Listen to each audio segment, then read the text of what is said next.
The transition our planet has been going through since 1988 be an opportunity for us to transform ourselves,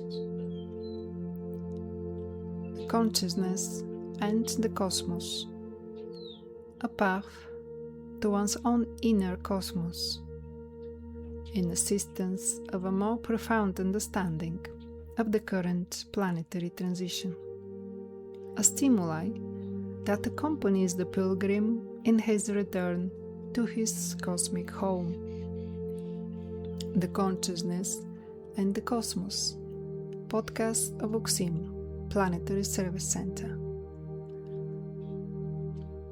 Is the transition that our planet has been going through since 1988 is an opportunity for us to transform ourselves.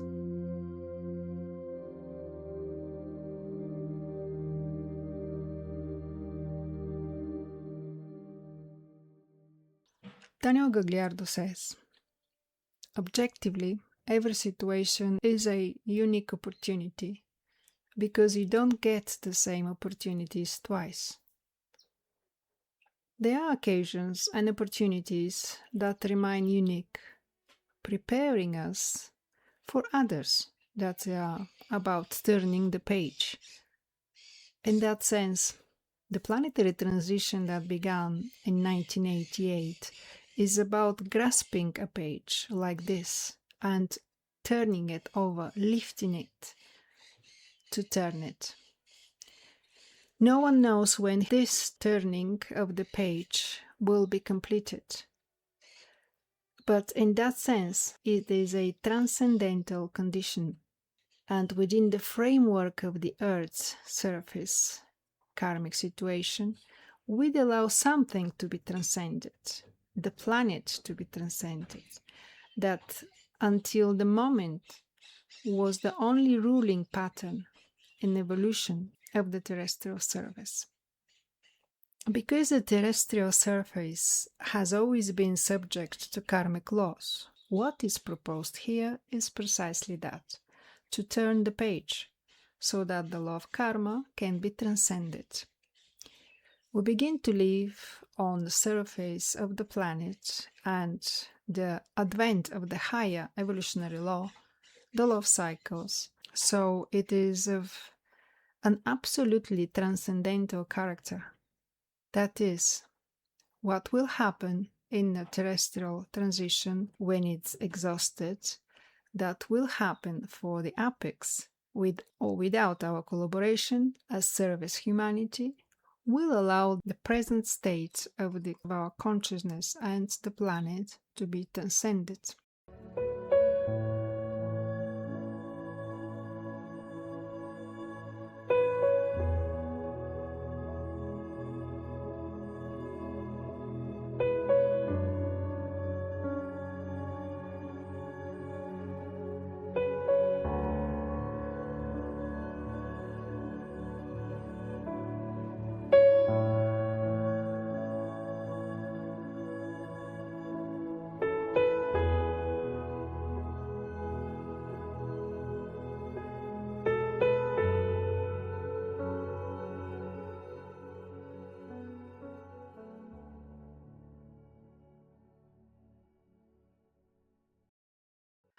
Some beings act as anticipators of the future. They sense that change is occurring and they wish to cooperate with it. They are working to embrace this new phase by actively practicing consciousness awareness, aligning their karmic condition with the planetary shift. This active engagement enhances the transition process. To be a cooperator means to be in an active participation and a co-creator in this transformation. Most beings, continues Daniel Gagliardo, have no idea that a cosmic page is being turned and may feel uncertain or fearful about these changes. They do not know that these moments are transcendental, and in some cases they are naive immature, and ambitious, believing that we are going through a rough patch of the planetary scale and at any moment now we will raise up, we will go back to normal, and the birds will still sing, and the old ladies will rise up. Recognizing the significance of this transition can inspire confidence and motivation to participate actively, knowing that we are part of a large cosmic process. Therefore, most beings on this planet will be taken completely by surprise, in inverted commas, because the inner life or every particle knows well the context in which the current transition is taking place.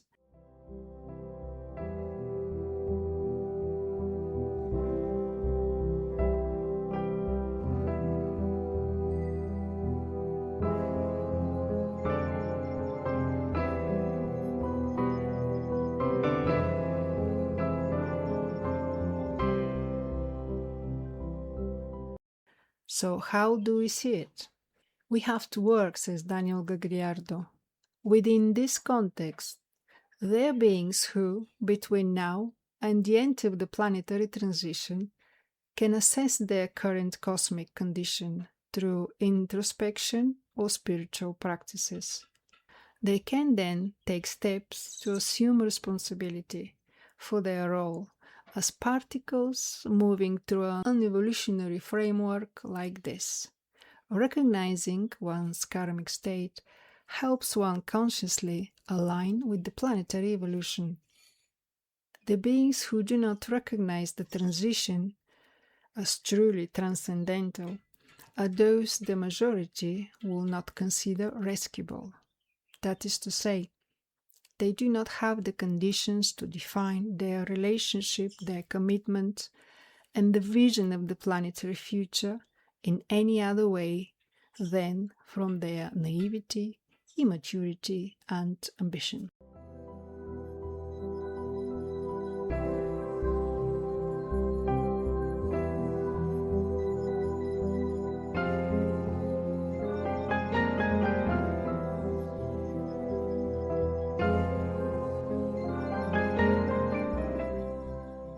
So we have to work.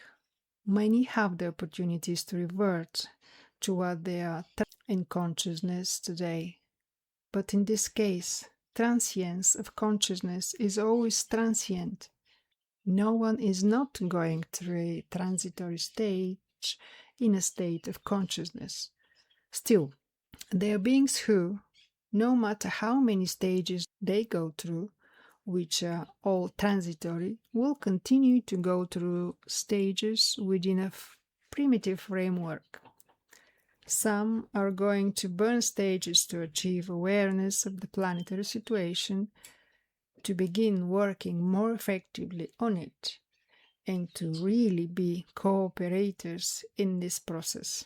Others are going to burn stages or undergo stages, but not enough, because evolutionary laws does not allow anyone to accelerate their evolutionary progress.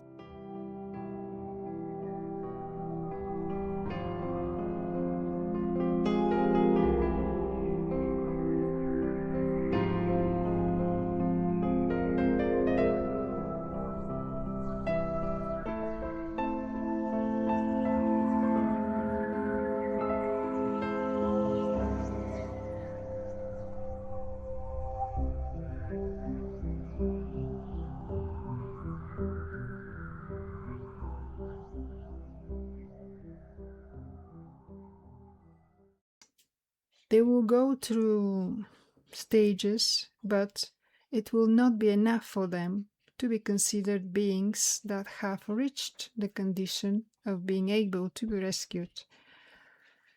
That is 19% of humanity.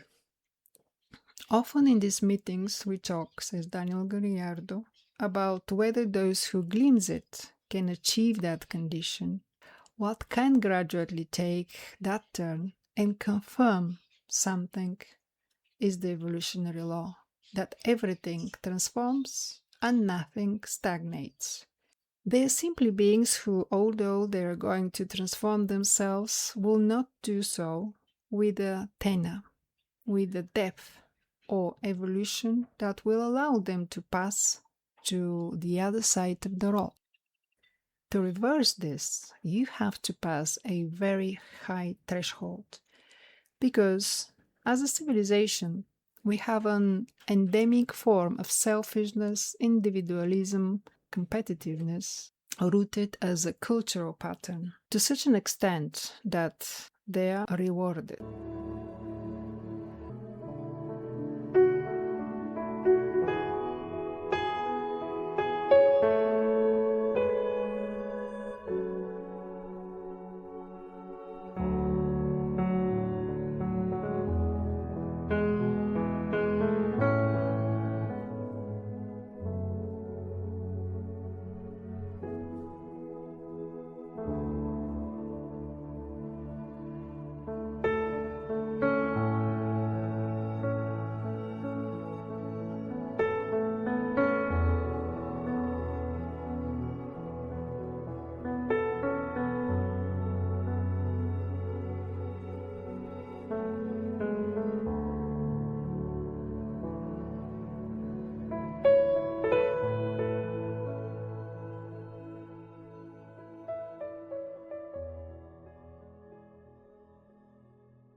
At school, you're taught that you have to be more and more and more than others. And how do you achieve that? How do you get that? How do you get an A?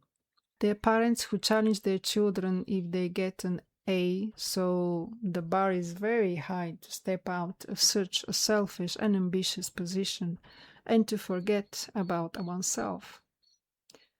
To pass this bar, beings must, to a certain degree, unite in a selfish forgetfulness, step aside pseudo needs and ambitions, and focus on advancing the evolutionary plan together, fostering a sense of shared purpose and collective responsibility. A being cannot attend to the evolutionary plan, cannot attune to it, nor accept it, nor consummate it, nor fulfill his inner planning. Therefore, all he is continually doing is expending energy on personal, selfish goals. The being has to learn to turn his whole condition around, to become purified in his priorities, his scale of values. On that basis, we should see that the evolutionary process is being taken firmly in earnest as a function of assisting the current situation on the planet. If there is no modification, if the scale of values and priorities, it is simply a theater. There is a lot of theater in this planet.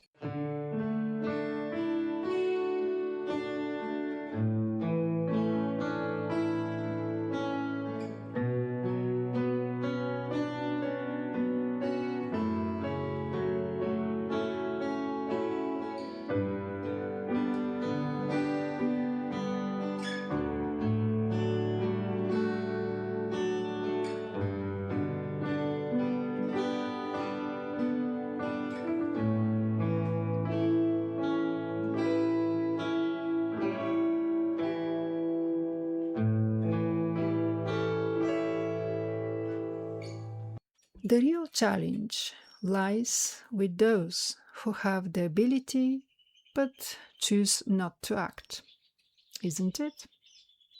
Daniel Gagliardo responds, that is why it is said that there are beings who are potentially in a position to reverse their current condition and confirm their condition of redeemability.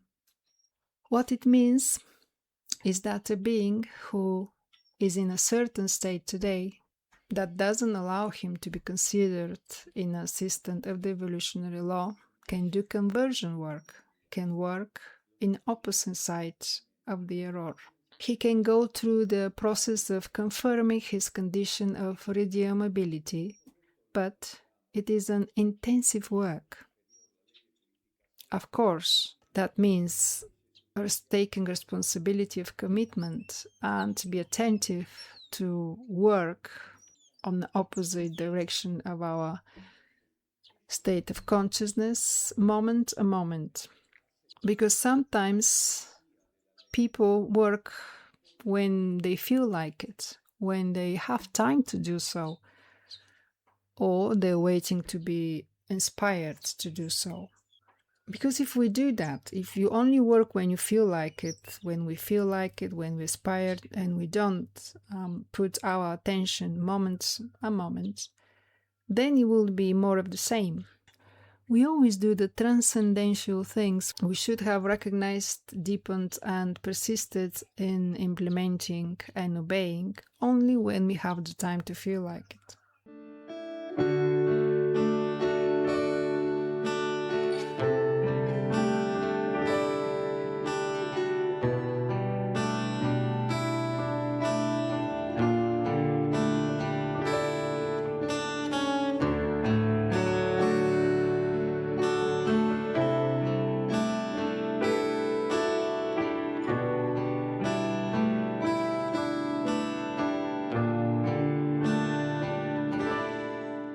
When we really consummate desires and selfish personal goals, we do it all the time.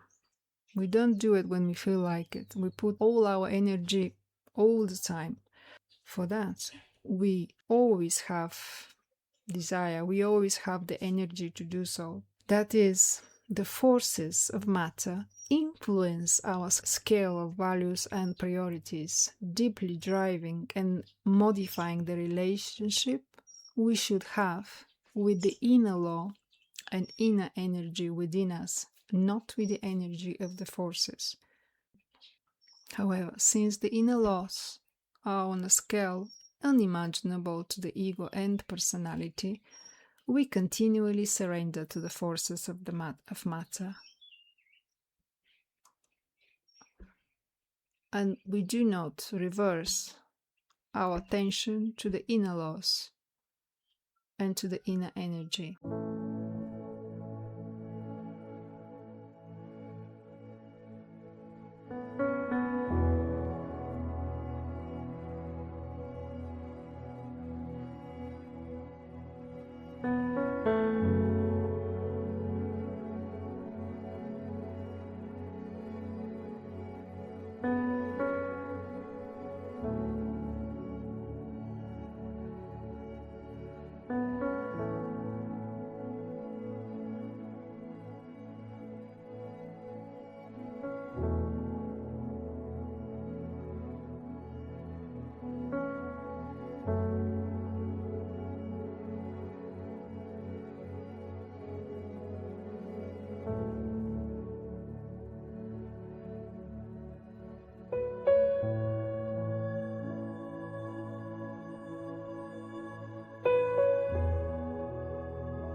What can we say about the hypersensitive and immaturity of the emotional body from incarnation to incarnation?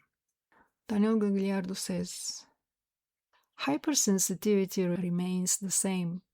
The being becomes hypersensitive because he or she is fleeing from incarnation to incarnation, from what the wheel of energy puts in front of him. The being refuses to resolve what the life puts in front of him, so what does he do?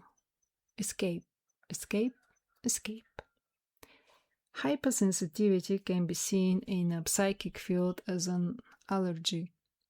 It is an overreaction to something particular. In the material field, an allergy is an overreaction to something. From a psychological point of view, there are also allergies. Hypersensitivity can be seen as a psychic allergy because hypersensitive beings are not hypersensitive to everything. Their chip suddenly jumps out more strictly in certain fields than in others. In some, it is a broader, in others, narrower. It is the same. In a human framework, discomfort can have such opposite poles that they are inexplicable. But everything can be deepened and understood.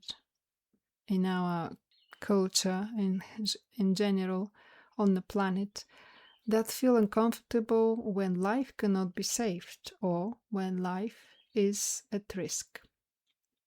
So, if you feel uncomfortable, beings, peoples, races, humanity in general, if for some reason the life is threatened, or the possibility of being preserved, or of finding the guarantees to survive is threatened, we suddenly become very uncomfortable, in great degree of discomfort.